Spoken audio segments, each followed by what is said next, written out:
translator. I didn't come out here to see corpses hanging on hooks.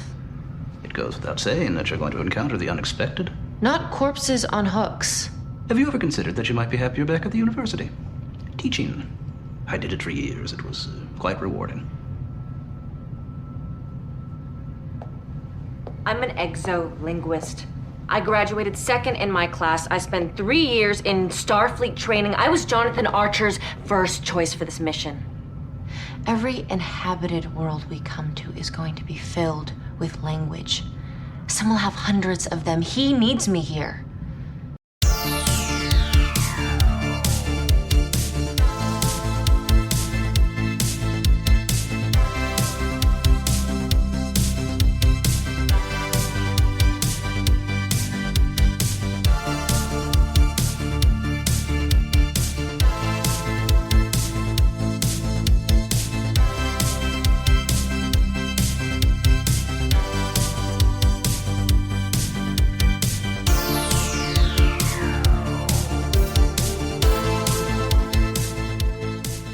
Welcome to Deep Space Pride, a gay Star Trek podcast. I am one of your hosts, Johnson Lee, and with me is Mike Thurlow. Mike, how are you doing today?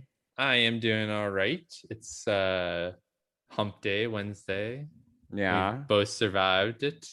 We both survived. I mean, there were some tough parts today, to say the least. But we both made it. I mean, most of our banter over Slack today was just about trying to get through the day. So yes. And if it were warmer out, I would have said, let's postpone this. Let's go get a sangria at Empanada Mama's. And I haven't been outside since Saturday. Yeah, I went out Saturday. Wait, no, I went out Sunday. Yes. Oh, I did go a week without going outside because I went out this past Saturday, and the last time I went out before that was the previous Saturday. Oh wow, yeah. You missed some good, beautiful days though. You need to get outside and get some vitamin D in your skin, some air, different air. I take Centrum, a multivitamin. I'm good. It has vitamin D. Maybe not enough. I mean, I think it's enough. It says 100%, so I don't know what you want from me. 100% of my vitamin D. I got it. I don't. Wait, what's that? Is it shingles? Is it shingles or scurvy? No, scurvy is vitamin C. Lack of vitamin C. I think shingles is if you don't have enough vitamin D, like your bones will curve or something. That's not shingles. Shingles is like. Oh no, shingles is like chicken pox thing. Chicken pox. Worse chicken pox. Rickets. Maybe rickets. Yes. Okay. Perhaps. Anyway, this is like my bio degree crying in the basement of my parents' house. It's like, what was all this for? 4 years of biology. Really a shame.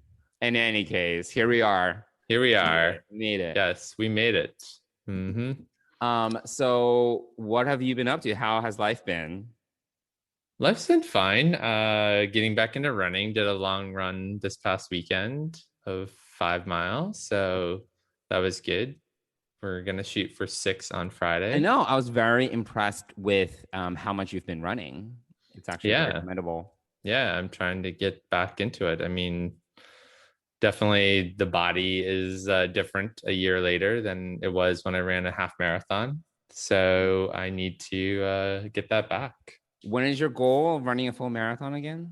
As a little over 2 years. Yeah.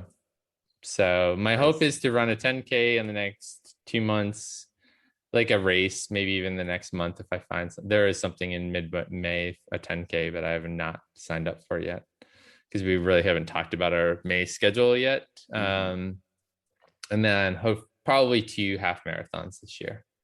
God, your road trip still in the calendar?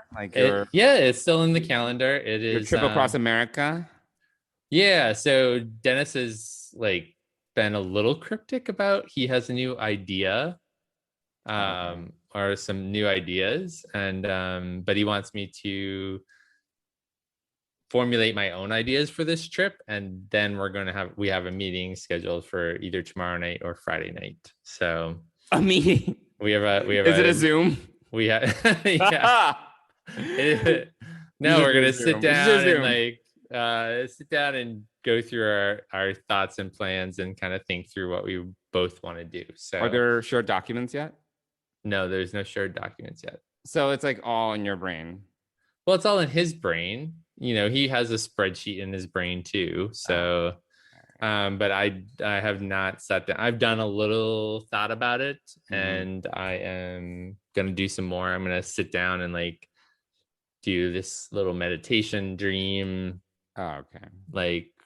Thing and are you gonna talk to your animal guide?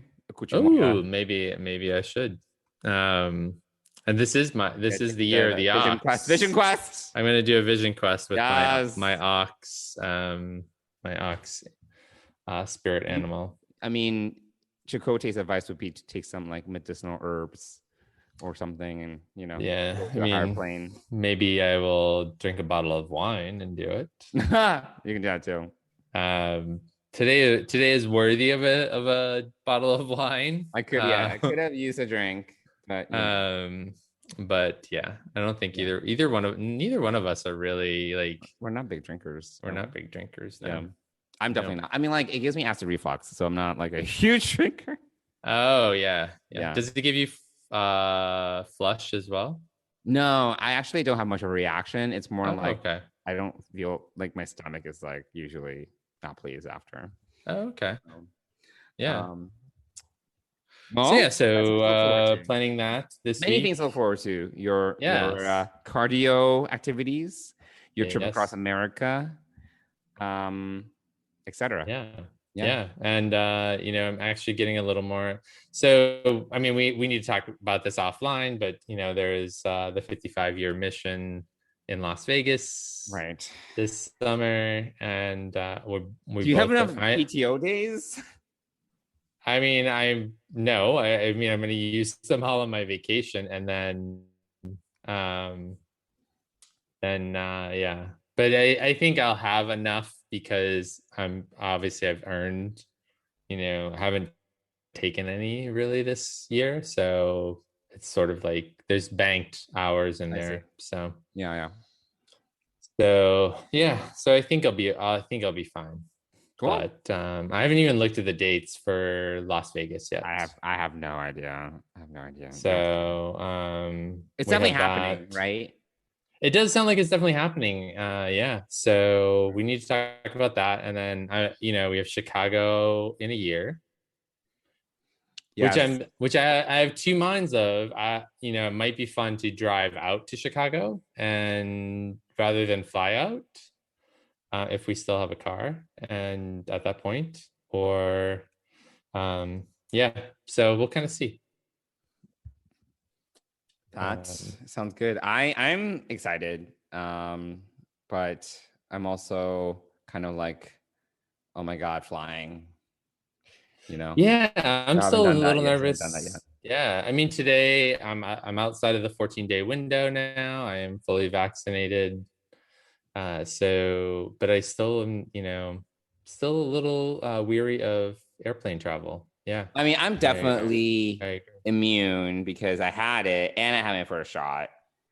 I'm fine. Right. But I'm still, it's just psychologically, I'm flying. Ugh. Yeah. Being in a enclosed compartment with other people of various states of who knows, you don't know if they're vaccinated, they're not vaccinated. Yeah, who knows? Whether they're asymptomatic carriers, all this stuff. Yeah, there's a lot of unknowns. I agree. Variables so that we cannot control. Anyway. Yeah, exactly. Well, something to potentially look forward to / worry about, but we'll cross that bridge when we get there. And you people, you're all astronauts on some kind of Star Trek. So why don't we start with what we've been Star Trekking this week? So Mike, I understand that you have started Enterprise Renaissance. How's that going? It's funny you call it a renaissance. Well, you went through your Voyager Renaissance. I did. Started to go through that journey. You still need to revive DS9. That was something that you were inspired sci-fi, but never quite got back on the bandwagon just yet because now we have Enterprise. Right. And this year's the 20th anniversary of Enterprise. So as you know, as I said in the last episode, I wasn't that excited about watching Enterprise. You were basically like, this is suboptimal. I will do this because it's part of our series. I will do the homework. It was begrudgingly accepted as the next topic of our podcast. Yes. And so so I decided to get back into it, and I thought of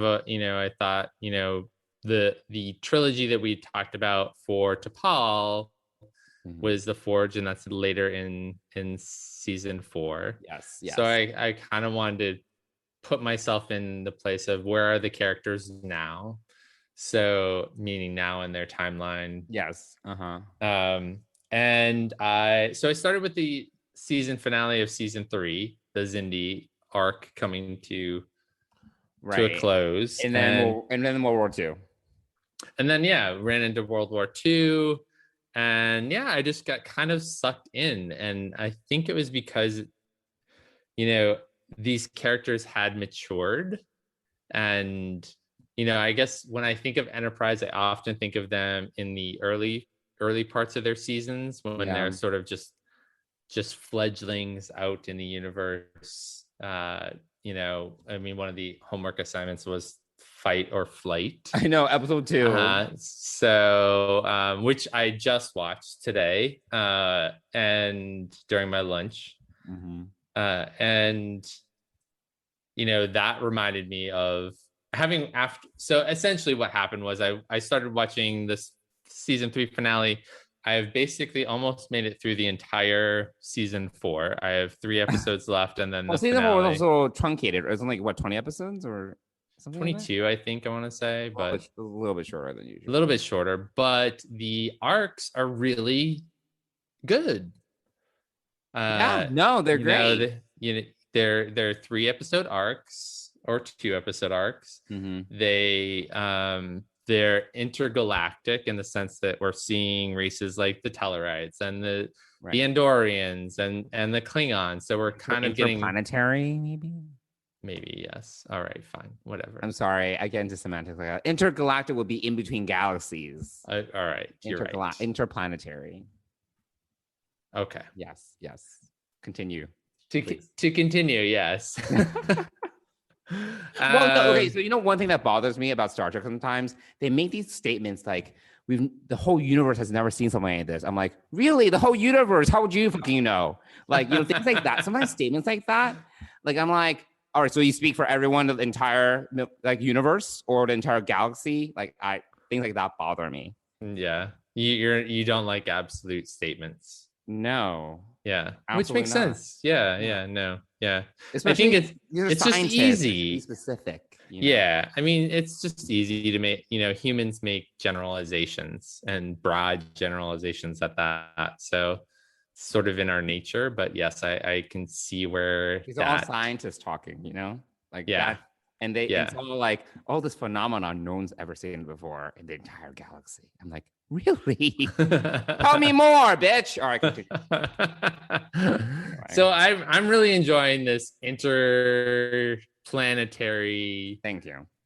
You're welcome. Interplanetary drama of This is really, you really do get a sense of the founding of the Federation, and you see that teased at the beginning of the season because what's his name? Richards. What is the 30th century guy that gets involved? What is his name? Daniels. Thank you. Way off. 31st century. Thank God. Yes. Oh my God. So it was like, please just let's close this temporal Cold War arc and just put it behind us so we can move on with our lives. Yeah. Mess. I watched all these episodes and I still did not understand what happened, but whatever. Well, I mean, the timeline reset itself. So no, I understand, but the whole temporal Cold War, it just, what was it? Fundamentally, I had a hard time kind of comprehending it. And then the shadow guy. They never reveal who he was, but they didn't know who he was. They just didn't plan it well.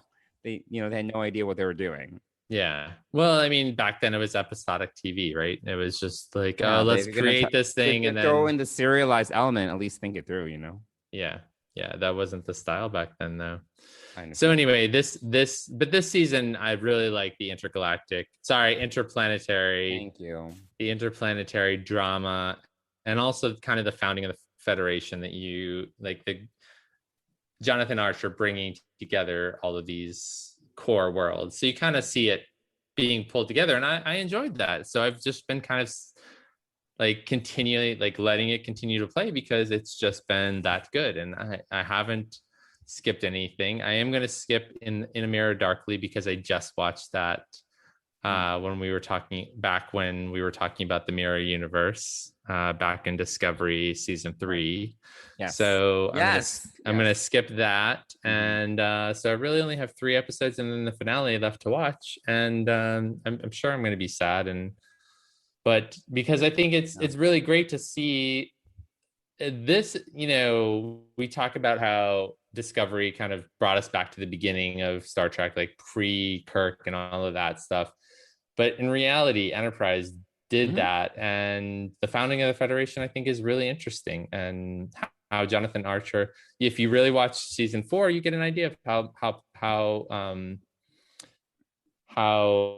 not powerful, influential Jonathan Archer is in making this all happen. So I think that Enterprise really hit its stride in season 4 when Manikato took over, and I think that it kind of brought to life this pre-TOS era, because then they played more into the sandbox. Because I think the problem with season 1 is that they tried to really create they try to make their own mark on the Star Trek mythology, but because of that, they introduced this like temporal Cold War thing. It got so complicated.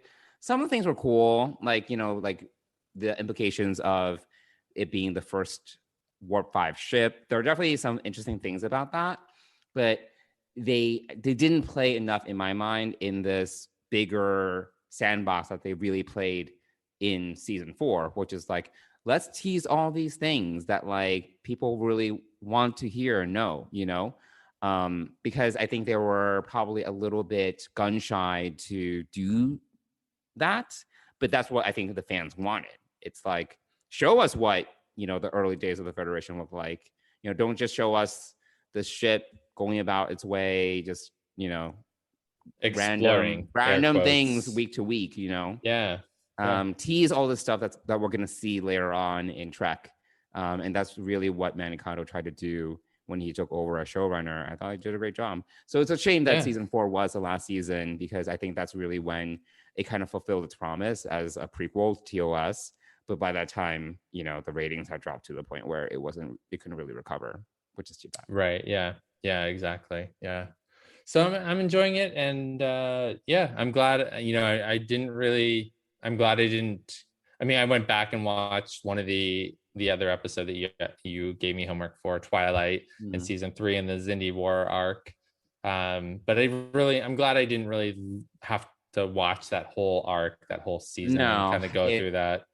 It was like, it had its moments, but sometimes it just became like a week to week random thing. Yeah. So I enjoyed these mini arcs that Manikato came up with, and I enjoy. I honestly think that as much as we're DS9 fans, I actually think that Shran is probably one of my favorite characters that Jeffrey Combs played. He had a lot to do. Yeah, but more so than Wei-Un from DS9. DS9 is our favorite. Yes, you get to see Jeffrey Combs in that, but in that role. But I think that his if I were to highlight something that Jeffrey Combs did the best, would be this Shran character. Well, he was more of a character. Wei-Un is almost like a caricature, because he's just like this character that's cloned. Cloned and cloned again. While Shran kind of had like a whole backstory, Yep. And he developed this friendship with Jonathan Archer over years, so he just had more to do. Yeah, definitely. Yeah, I also think that Andorians are very interesting as a race, so, and, I just watched last night or the night before the Anar, the Enar, sorry, the Enar. That was interesting.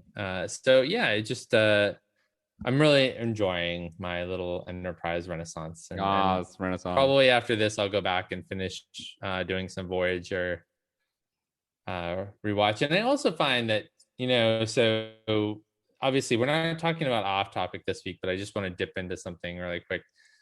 Not about a specific thing, but I like watching old episodes of Trek because you can kind of just relax. And even though I didn't remember all the things that happened in this season of Enterprise, so it was like a little bit of an excitement, like, oh, how are they going to get out of this, what's going to happen, especially when the Romulan arc came into play, like that whole piece. I was like, ooh, I vaguely it's been remember a while, this, I guess. Yeah, so but I like the comfort. I think that older Trek brings comfort. Like it's kind of, like it's something that we go back to. Well, like you're back watching TNG. So, yes. So I think that there's just something versus going in and trying out a new series or jumping into a series again that's got a slightly different tone. I still haven't jumped into For All Mankind season 2 yet. Oh my god, it's so good. It's really good. I know what you're talking about. Sometimes you're just not in the mood to like watch a new show or episode because you really need to pay attention. Like For All Mankind, there's usually a lot happening. Yeah. Or it's like you're just or Falcon and Winter Soldier. Exactly, yeah. Which is great, but it's also like sometimes I'm like, oh my god, who's gonna die this episode? Is something gonna happen? It's gonna be stressful. Yeah, there's a little bit of stress in watching a new show, something that you don't know where it's going, which can be exciting in the right situation if you're in the right frame of mind to watch that. Yeah. But I'm enjoying just kind of sitting back and enjoying some old Star Trek. And yes. So yeah, so and I actually think I'm enjoying this more now than I did the first time I watched it.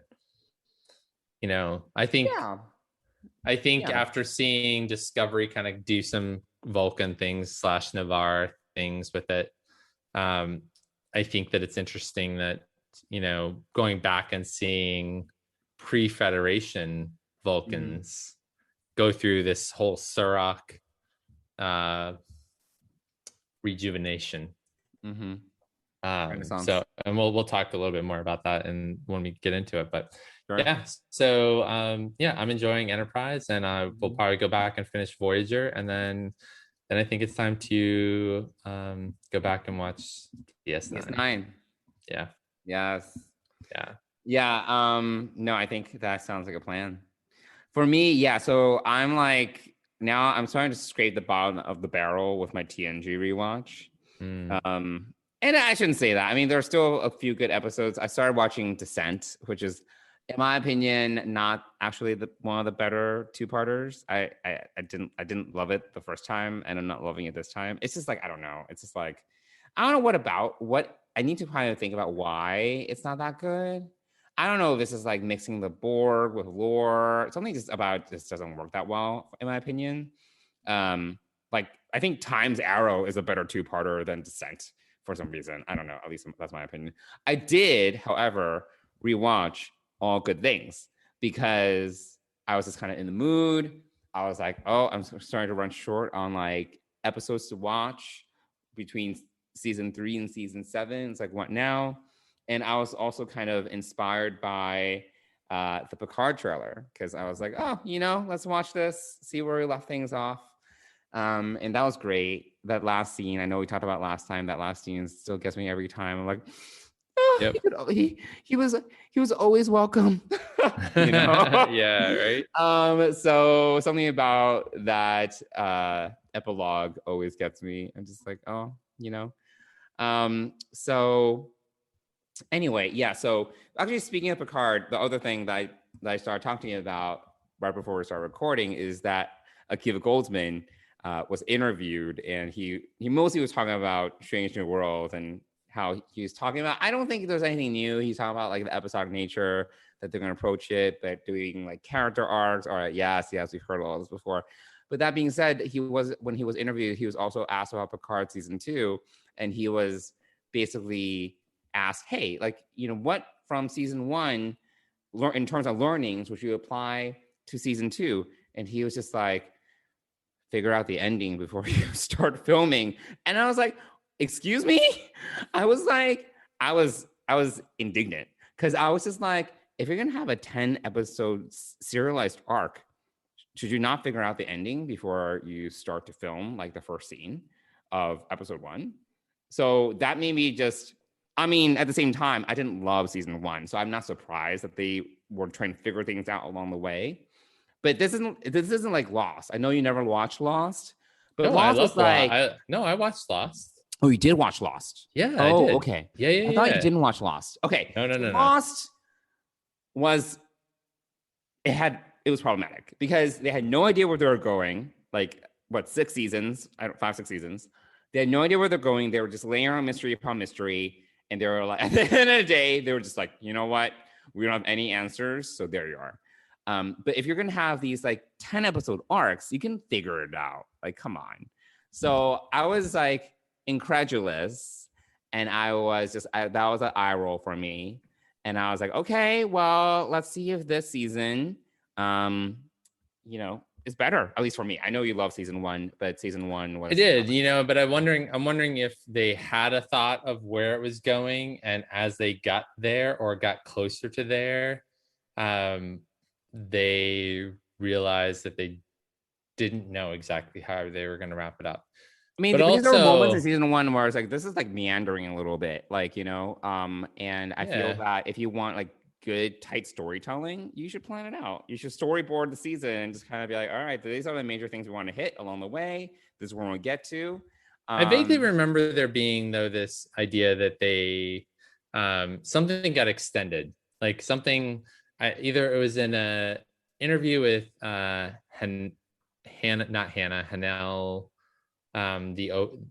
she's the director of the first 2 episodes. I don't know. I can't think of her name, but I think she said that in the ready room, I think she said that there were, you know, some things had to carry over, like we didn't get to that, and it kind of pushed it out.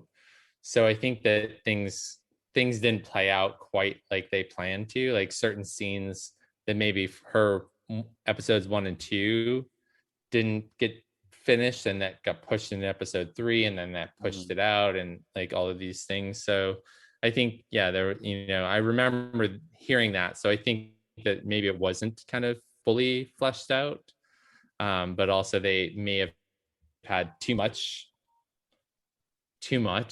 information in, you know, too much planned. Yeah, maybe they try to like who knows too much. Yeah, I think that's, I would believe that, because a lot of things, and again, one of my complaints is I feel a lot of the things I threw into season 1 were like half baked. It didn't kind of live up to the potential, and maybe that's why. So anyway, possibly. Here's hoping that season 2, that I love it. I want to love it. But well, we won't find out until 2022. So yeah, I might be dead by then. Who knows? You never know. Well, we've got, there's been some talk that, you know, we may see, like, who knows about Prodigy, where that'll fit in, whether that'll slot in before Lower Decks and then go into Lower Decks and then go into Discovery and then go into Picard. So we might see a real good run of Trek later this year, into 2022. Nice. So, and then somewhere on the other end of Picard, or maybe, you know, Strange New Worlds comes up before Picard. Who knows? Who the fuck knows? Not yeah. Me, so it's hard to say, but yeah. So, well, I think that covers. What did we Star Trek? Yes. So we went off into a lot of tangents. A lot. Well, last week was worse. Last week we were all over the place. Whatever. This week we're gonna be focused. We know what we're gonna talk about. So why don't we get into our Women of Enterprise discussion? Are you ready? I am ready. Let's do it. Centuries ago, a set of Kotric arcs were discovered at the Pishan Monastery. Kotric arcs? Polycrystalline vessels, allegedly used by ancient Vulcans to preserve Kotras. They were scanned, analyzed. One of the scientists even attempted to meld with them. They found nothing to indicate the presence of a Kotra. The Vulcan Science Academy was just as skeptical about time travel. Do you really believe you possess the living spirit of Surak inside you? A man who died 1,800 years ago. Now when you put it like that.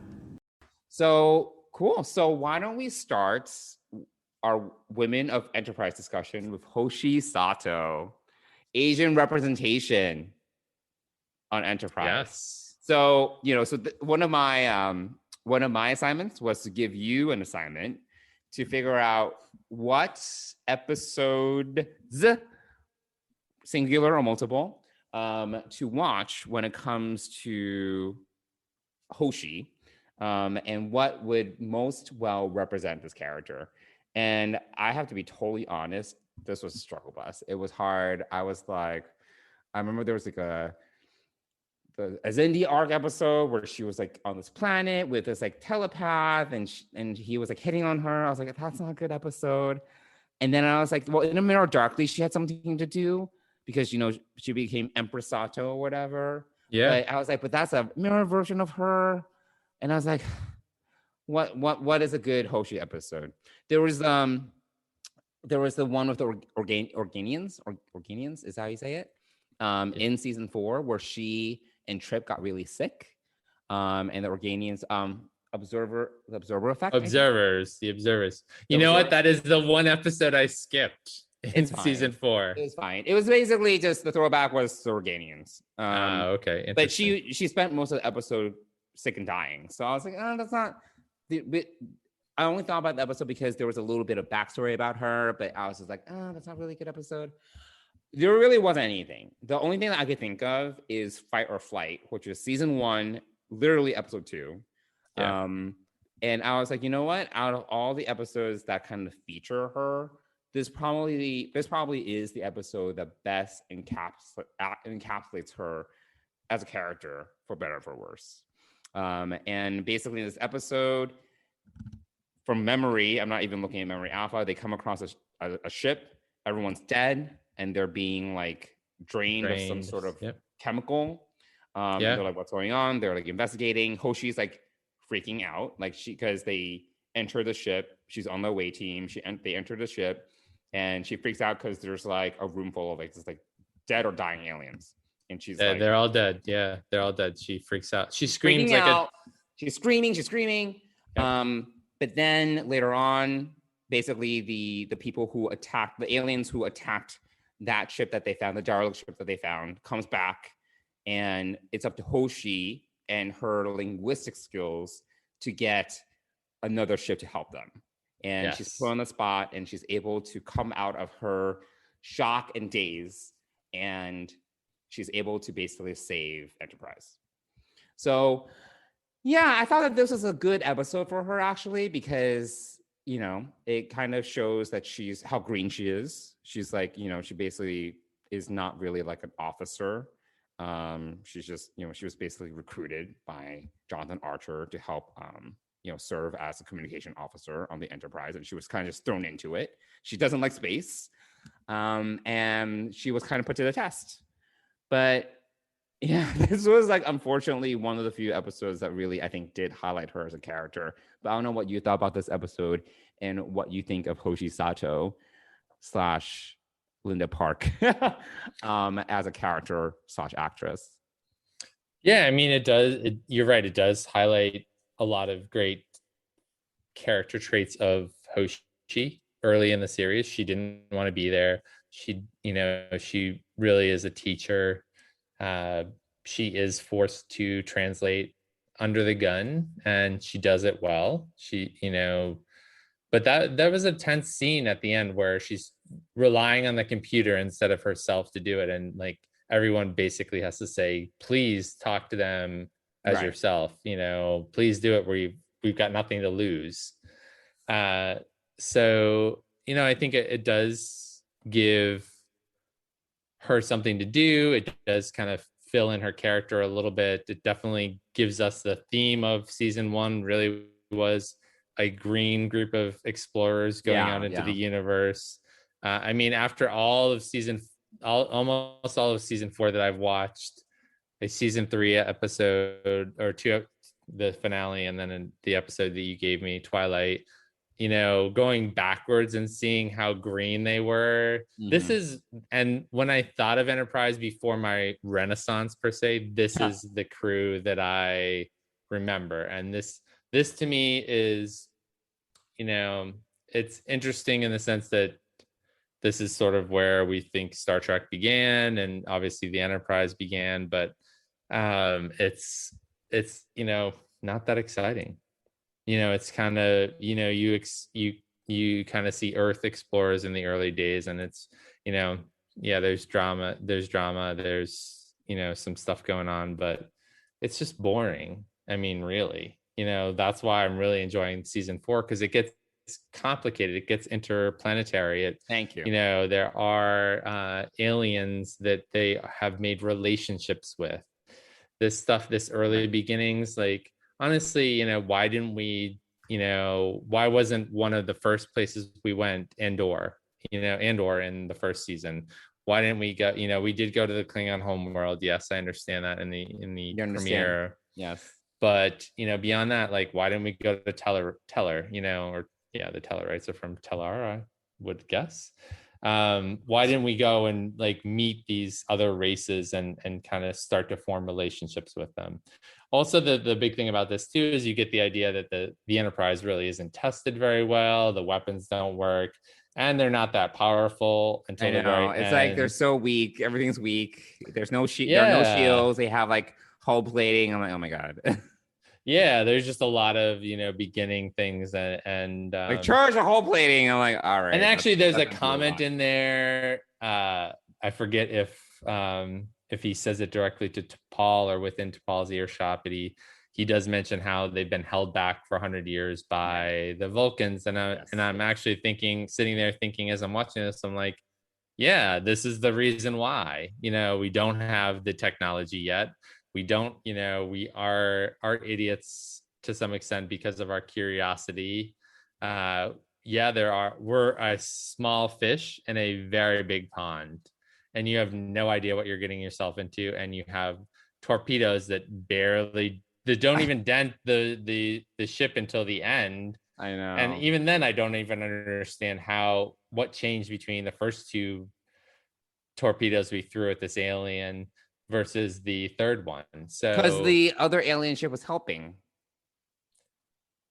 Okay, I mean, no, that's the only reason why. Yeah, otherwise okay. their torpedoes did nothing. Okay, because the other ship had shields. So yeah, so but getting back to Linda Park and Hoshi, I think that I understand why they brought her on.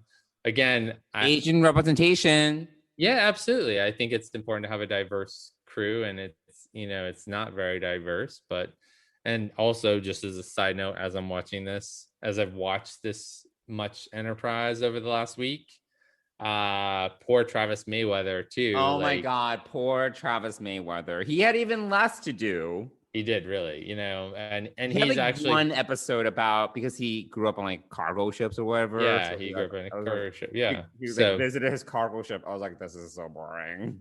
Yeah, I mean, so I feel bad because every shot of Travis Mayweather is looking at the helm console, like pressing buttons and doing whatever the commanding officer, whether it's Archer or T'Pol or Trip, telling him. He is occasionally eye candy though, because he has a nice body. So occasionally they give him like a shot where he shows off his arms or something like that. But that's the extent. Poor Travis Mayweather. Yeah, he had. So these two minor characters, or these 2 major characters that are minor characters, that turn out to be minor characters anyway, unfortunately just did not really get fleshed out. So especially since Malcolm Reed does get fleshed out a little bit more, And I just finished watching the Section 31 kind of little bit, which was good. But again, not a lot for Travis and Hoshi. And I'm not sure what, again, this is where they didn't really think it out, like how to grow these these other main cast members, how to grow their characters and it's not like the cast is massive. It's like seven, it's smaller, seven people, 7-8 like, people. They could have done more. Yeah, it's hard to understand why it was so difficult, especially again, these are 25, 26 episode seasons. Yeah, whatever. They have the time and the luxury to explore these characters, and it's really unfortunate. I really wish they did more. And it just so happened that it's the two minorities, like, it's the right. Which, looking back at it now, is bad. That's bad. Yeah, that's bad. It's so bad. Yeah. So I just don't get it, And I think Anna Park's actually a good actress. It's just that they didn't give her much to do. It's not her fault. Yeah. No, they didn't. They really didn't, and that's unfortunate. Yeah. So I have nothing else to even say. I have nothing to add about Hoshi Sato. She knows languages. Yeah, and she, jumping ahead to Twilight, really quickly, like in that whole alternate universe thing, she was just a lieutenant.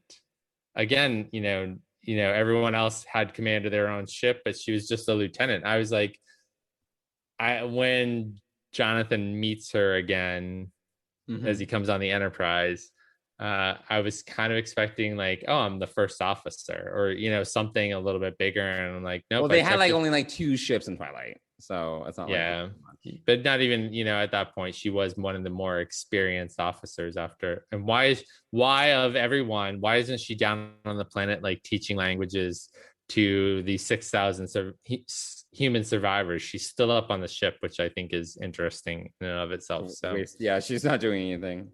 I don't know. Yeah. So I mean, it's it's unfortunate. I think her and Travis did deserve better.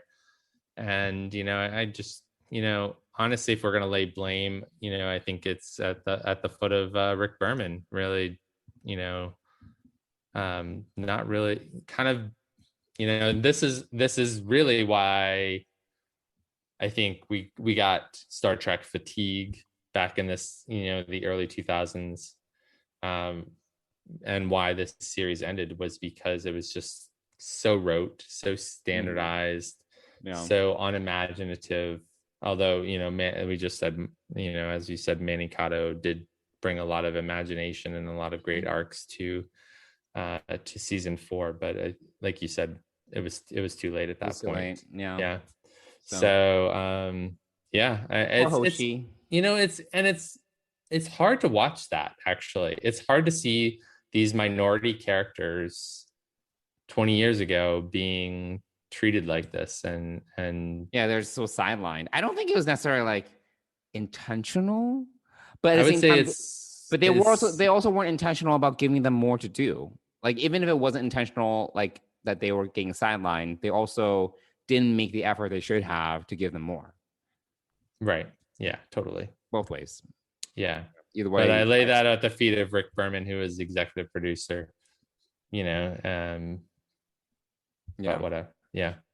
Oh, well. So there's Hoshi Sato. So why don't we move on to our other female character of Enterprise, T'Pol, who definitely had more to do, for sure.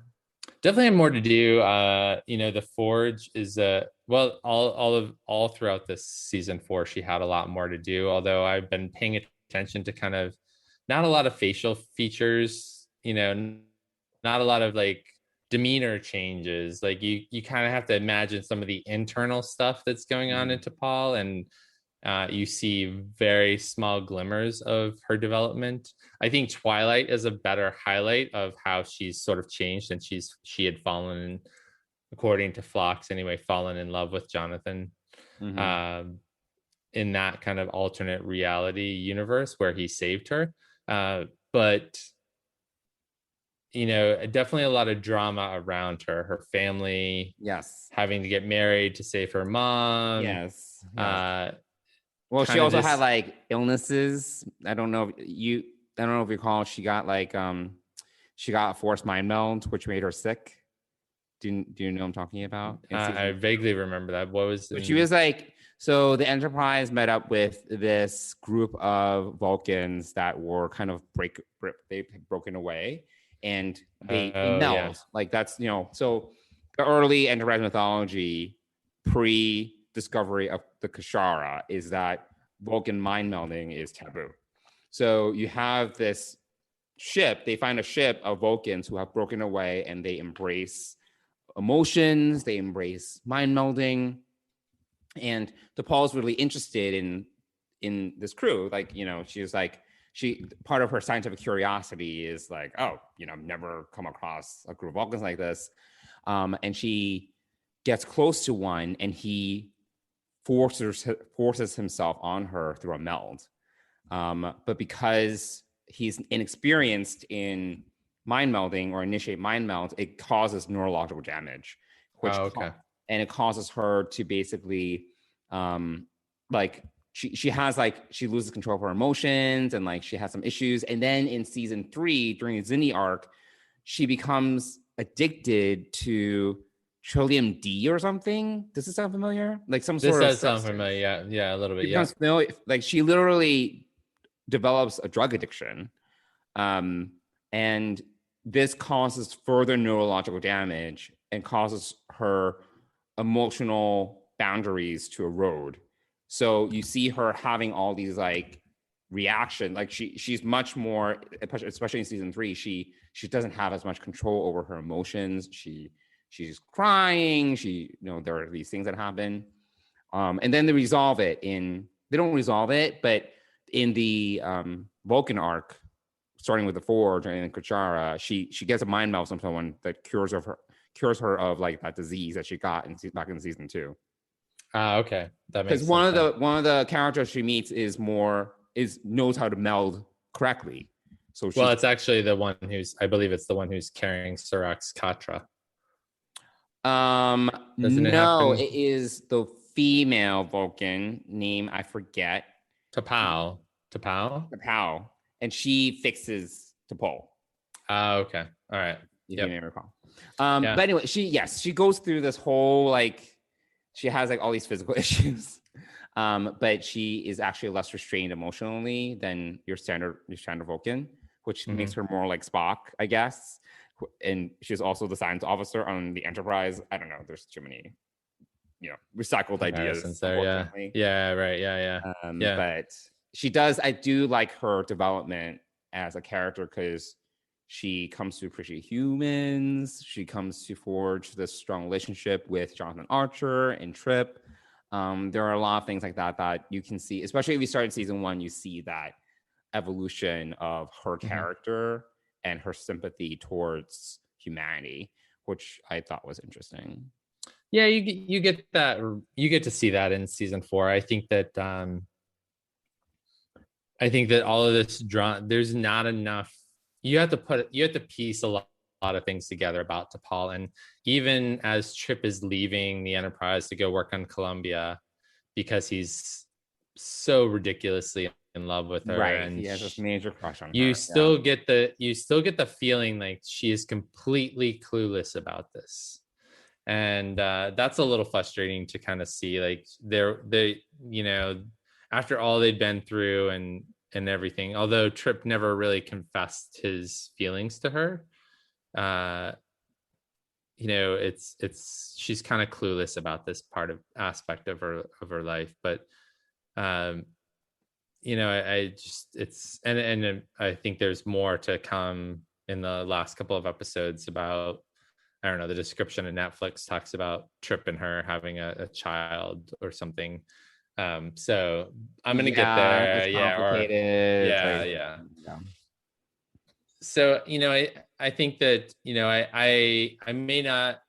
Well, obviously saw her in Fight or Flight, and she's very Vulcan, almost like Ambassador Saval Vulcan, you don't like, she's basically the speaker of every idea that Soval had. Which I actually never really liked Soval until the Forge towards the end, where he realizes what's going on. Yes. And because he becomes more sympathetic, because up to that point he's a total jerk. Like, he's a total jerk. Yeah. And then up to that point, he gets the sympathetic side where he appreciates even his appreciation of humanity. You know, like, it's like whatever. Yeah. He becomes a little bit less rigid, and so it's but for T'Pol, I think that's where she started, was like kind of a clone of him, like a follower of his, and then developed her own experience with humans that allowed her to grow. But then this whole romance with T'Pol, with Trip, it's just, it never, I don't know. So far it hasn't. I mean, I've still got a few more episodes to go, but it's never really, it drives him away, because he can't come to terms with, or I don't know, I still don't get what is holding Trip back from just telling her and like having it out. Like, he's such a jerk to her when he leaves. I thought that he did, and then she basically said that she doesn't share those same feelings. Did I make that up? I don't know. I think the I thought whole they had idea a conversation. Kind of. I thought they had a conversation, but I don't remember. If they did, I must have missed the innuendo in it, because I don't think they would have outright said it. But obviously she also had this whole idea of costs on her mind, and I think that's still that complicated. Even when the fact that she was married. Yeah. But then she wasn't married, and after that she didn't actively pursue Trip or anything like that. So I don't know. It's very you can kind of see the drama.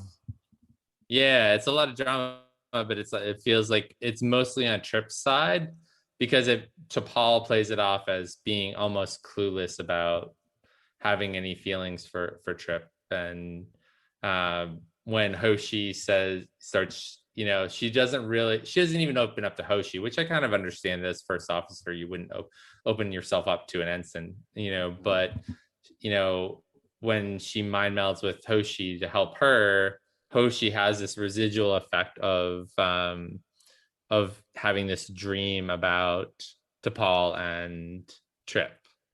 And yes, I remember. But she's actually in T'Pol's body, so she thinks it's her and not that it's T'Pol. And so there's a psycho. Sometimes there's a psychological carryover or whatever, but it's just kind of there's a lot unsaid with T'Pol, and I think I'm as we get to the end of this series, I feel like there's probably I think if Manny Cotto had been given a 5th season, I think we could have seen some real growth on T'Pol's part, as far as like starting to have those conversations, and maybe starting to be a little more, not that this is, this may seem like a slur, but a little bit more human, and being a little bit more talkative with her feelings and what's going on with her. But there's a little bit of that. I don't think she ever reaches that. I would say, like, that kind of like frankness and honesty, and maybe like camaraderie that Spock develops with Kirk. I don't think they ever reached that level, unfortunately. I think that if Enterprise kept on going, like, maybe, but she it would be interesting to see what a 5th season would have brought. But no, I think overall T'Pol, they did focus. I mean, basically, her, Trip, and Jonathan Archer are like the 3 mains, so they definitely gave her a lot to do. I think that she was definitely Enterprise's kind of 7 of 9, like, especially with the first episode, Broken Bow. Like, they she wore like the skin tight Vulcan suit all the time, and it was annoying. And then the one time she did have, like, in Twilight, where she's wearing a Starfleet uniform, it's like the most ill. I don't know if you noticed. It was the most ill-fitting is the most. No, I noticed. Yes, It was absolutely. like back. It was like, horrible. oh, she's only gonna wear it for one scene. Let's not even tailor it. And she's literally swimming in this thing. And I'm like, Yeah. people, like tailor this. It's one scene, but it's her on the bridge. Come on. Yeah, exactly. I agree. It was a little bit lazy on the part of Gersha Phillips would never have let that slide. I mean, they were on budget. But no, I think that like she had a lot of great moments throughout Enterprise. She was a scientist. She was a logical one, obviously. So I think that she brought that scientific, logical flair to the opposite of Hoshi, who's like screaming and like panicking. She's like the calm one that is able to approach situations with a lens of practicality and experience. So even though they didn't listen to it a lot in the early, there were, there's this very adversarial, certainly in Fight or Flight, there's this very still adversarial relationship between Archer and her. Well, they didn't know if they could trust her, and that was one thing that was cool too. I mean, like her relationship with Jonathan Archer, because at first, like they were like, she's totally a spy for the Vulcans. They didn't want to confide in her, but eventually, they learned to trust her, and she learned to trust them. And I thought that part was interesting, that they got off on that kind of footing. But eventually, you see Jonathan Archer really confide in her and trust her as his first officer, which I did like that evolution. And again, it doesn't get to the point where it's Spock and Kirk and they're like almost like buddy. And you have this like Spock, Kirk, McCoy kind of, that kind of friendship. They never get to that. Yeah, but, they don't. I think that's okay. They don't even get to that with Archer and Trip, as Trip is tendering his resignation and wants to leave. There's this barrier even between him and Archer that he doesn't want to talk about. He doesn't want to talk about his feelings with what would be most notably his best friend on the ship. And he's a little private about that. Yeah. I mean, he talked to Malcolm Reed about, on the probe ship when they were on there by themselves, talked to him about T'Pol more than he did with Jonathan Archer. And I think that's interesting. So there's some inconsistencies here that, if you start paying attention to too much, and again, we're looking at a lens, we're looking through a different lens 20 years later. Right. So it is, I think that the actors, Jolene Blalock did a great job with that. Yeah, no. She's very beautiful and has a great smile. And I think it would have, obviously it's, counterproductive to have a Vulcan smile, but I did appreciate her. I think they dressed her a little bit downplayed from 7 of 9, but definitely had the cleavage going on. Oh yeah, I mean, no, she never had the silver catsuit like the 7 of 9. It was a red catsuit instead. But it was more, at least, like it wasn't shiny. It was like at least matte, which I was like, all right, I can buy this versus like 7. Yeah. Reflective suit. Yeah, and as we talked about Discovery's new uniforms in our first contact day thing, I'm thinking, after 3 years, it's too bad Manny Cotto didn't have a little bit more budget and couldn't update everyone's kind of uniforms, because really the only difference between the Enterprise and the Columbia's uniforms was the patch on the side. Yes. So it's an interesting kind of dynamic, but it's I am kind of bummed that we didn't get another season. It would have been interesting to see what Manny Cotto would have done with that, for sure. Yeah, but oh well, too bad. Yeah. Anyway, so I never got into I never got into the follow-up novels either for Enterprise. So I never, same with Voyager. I never really got into the post Voyager finale novels either. So I mean, there are only a Yeah. small handful for Enterprise, to be honest. It's not like, again, it wasn't the most popular series, so it's not Yeah. like it spawned all of these follow-up novels like Voyager did. Yeah, exactly. I don't think you had like a champion for Enterprise novels. Like Voyager, you had Kirsten Beyer. You know, she was like the Voyager Right, yeah. novelist. You know, she was the one you went to for Voyager like fiction. So and now she's running Picard, which right. is great. And Enterprise has never had that champion. You know, like it's too bad Manny they Cotta never had like a wasn't Peter more of a David. writer. You know? They never had like Peter David for Yeah. TNG. Things like that. To TNG, so. yeah, exactly. Yep. Yeah, no, it's too bad Manny Cotta wasn't more of a writer and could kind of contribute that and kind of carry on what he would have seen as his vision for future seasons. But but here we are. So that's at least T'Pol had more to do than say Beverly Crusher or Deanna Troi. I don't know if those are good benchmarks.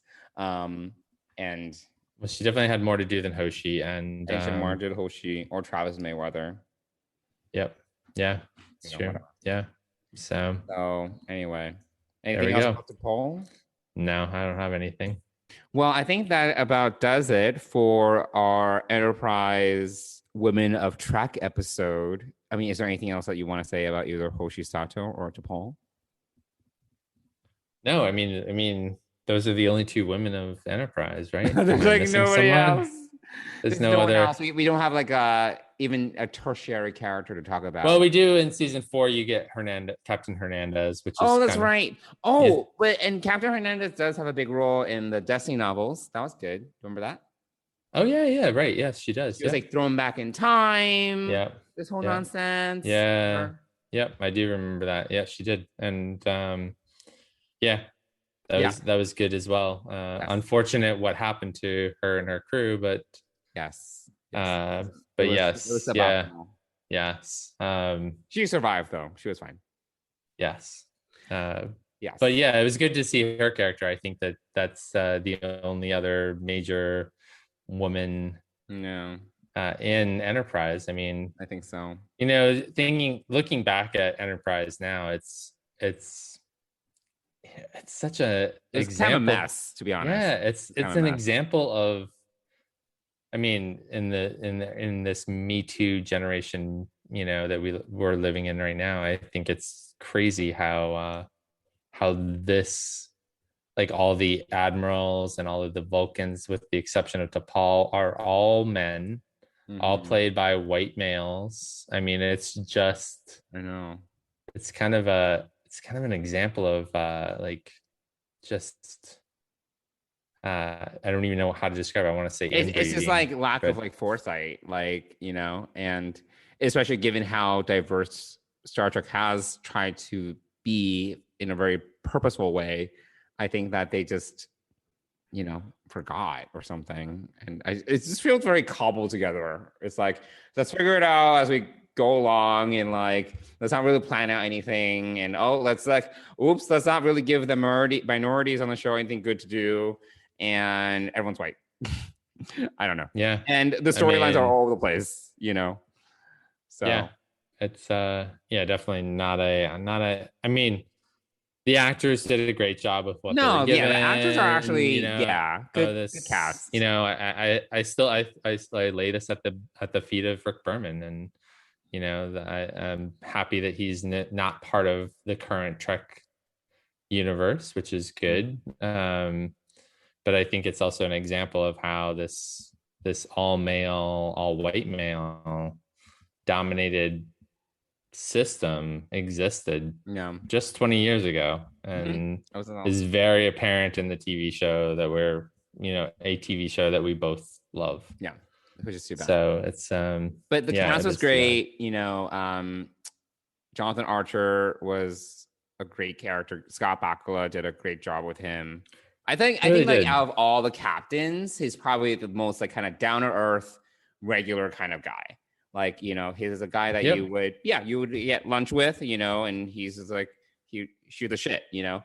I do think that he did bring an air of that to the character that I really did like. Yeah. And you know what? I just had deja vu there because I believe you've said that exact same Did thing I? before. Have Yes. I? Are you sure? Yeah. On the Yeah. podcast?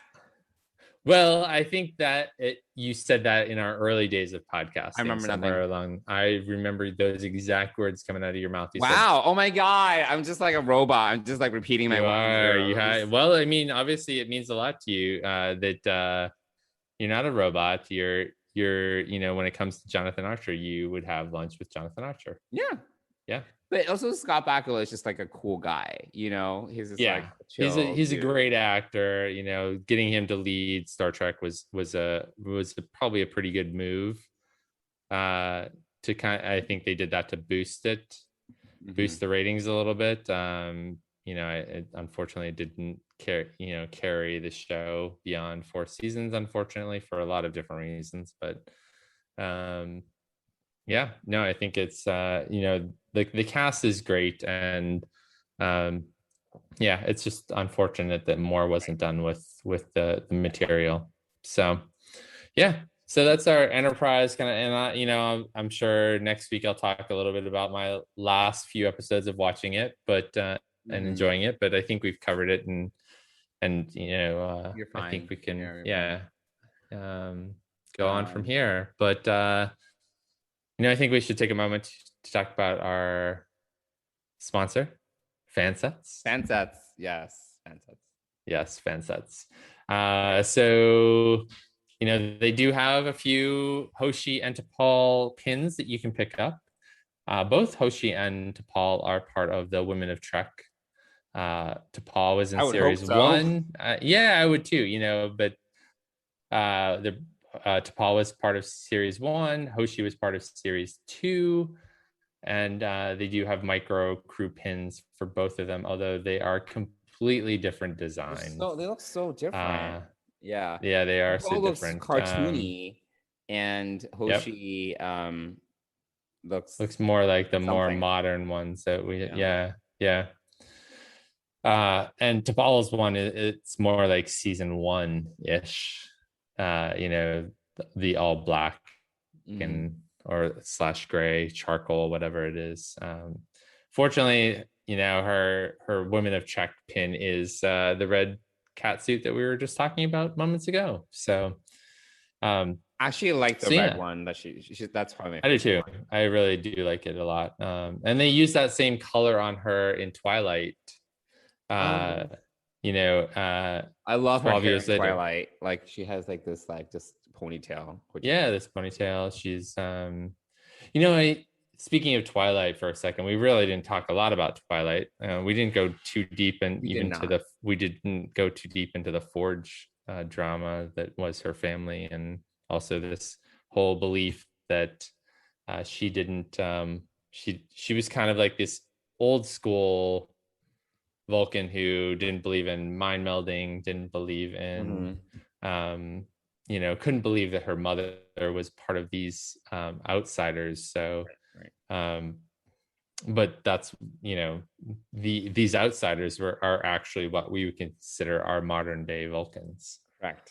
Yeah. So it's interesting that you kind of see that. And well, that was interesting because I feel that was like Manny Cotto trying to steer the Vulcan mythology back to what we know, because that was a complaint from a lot of Enterprise fans. They were like, these Vulcans feel so different than the ones we know, especially why are they against melding, and then there was a lot of like that in season 4. There was a lot of that course correcting, if you kind of noticed that. It's like from the mythology that they set up in earlier seasons to the lore that we are more familiar with.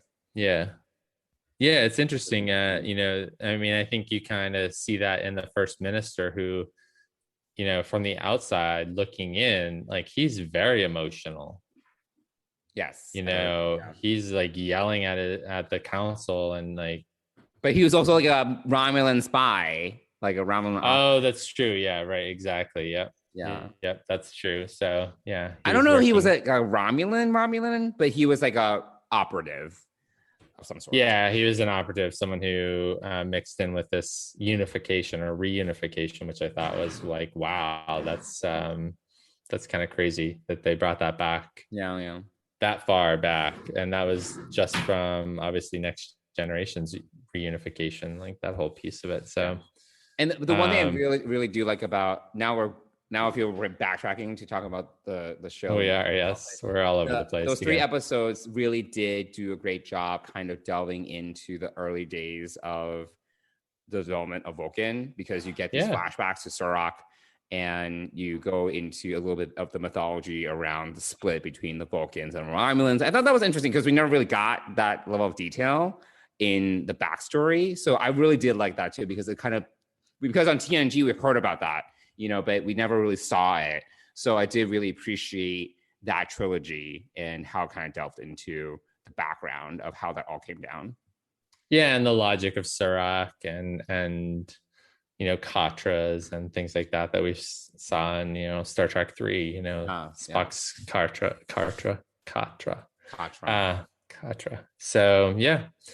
So anyway, getting back to fan sets, because that's where we started with this whole thing. Yes. We thank them for being our sponsor. If you want to get some T'Pol or Hoshi or other, they have a ton of great pins. If you put them all into your cart, you'll get 10% off if you enter the code DS Pride, caps, all caps, in your in there, and you'll get 10% off. And also, if you're in the US, you'll get 30. If you put $30 worth of pins in your cart, you'll get free shipping. So we thank the people at Fansets for sponsoring the Trek Geeks Podcast Network and Deep Space Pride. Thanks, Fansets. Yeah, thank you. Cool. So Mike, if people want to reach out to us and they want to be sharing their thoughts about Hoshi Sato or T'Pol or anything else Enterprise related, how can they reach us? Sure. Well, there are a couple of great ways. You can email us at deepspacepride@gmail.com, or you can DM us on Instagram or Twitter at Deep Space Pride, and we'll try to get back to you as soon as we can. Can they technically also leave us a voicemail or something? I think we have. I don't know if that's still. I don't know if that's still happening over. It's not functioning anymore on the site. I don't know. I'm not sure. I've not checked. Someone should try that and see if we get it. Because I don't know. It might just go into. No, it'll probably just be better. Just email us or DM us. You don't need to. Unless you're very adventurous. Well, you can send us a voice message in an Instagram, an attachment. Okay, yeah, you can do voice messages in Instagram. So I suppose. Yeah, I suppose. We'd love to hear from you, and I think that wraps it up for this week. And we don't know yet what we're going to talk about next week, but we will find out. No, we've had our fans. Yes, it'll be episode 30, I think. Right? This is 29. I believe you're correct. So we don't need 30? To celebrate every 5 episode increments. It's okay. I'm not. 30 is a big number. You turn 30. Every 30. 10 episodes is a big number. Every 10 years is a big number. Let's talk about let's make 50 a bigger deal. And of course. 5 episode increments. All right, whatever. Anyway. Yes, we'll come up with something interesting and new to talk about, I'm sure. When is Prodigy coming out again? I'm just waiting for new content. Please. Well, I mean, it's hard because you've literally watched all of the past Star Trek. I understand. In the last year, so you're actually more versed in what we can talk about than I. I will pick the highlights, whereas you can kind of get into the minutia and pick out episodes like Twilight and Fight or Flight as specific episodes. So you do have that kind of advantage. Yes, that's true. So I mean, maybe we should go back and dip into the Next Generation well and pick out something to Sub Rosa. Oh my God, you have to watch it. All right, maybe we'll talk about Sub Rosa. Oh my God, that would be really funny. All right, well, thanks for listening, everybody. Yeah, thanks everyone, our 3 fans, wherever you are. We'll see you. We'll see you in Vegas.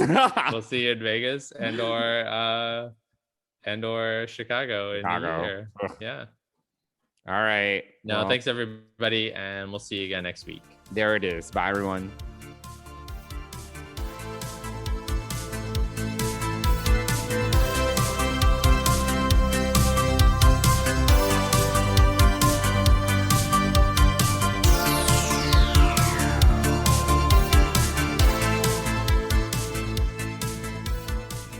Space Pride is a production of Coconut Media Works. Executive producers Bill Smith and Dan Davidson. For more great Star Trek discussion, discover the other shows of the Trek Geeks Podcast Network at trekgeeks.com or find us in Apple Podcasts, Spotify, or your favorite podcast app.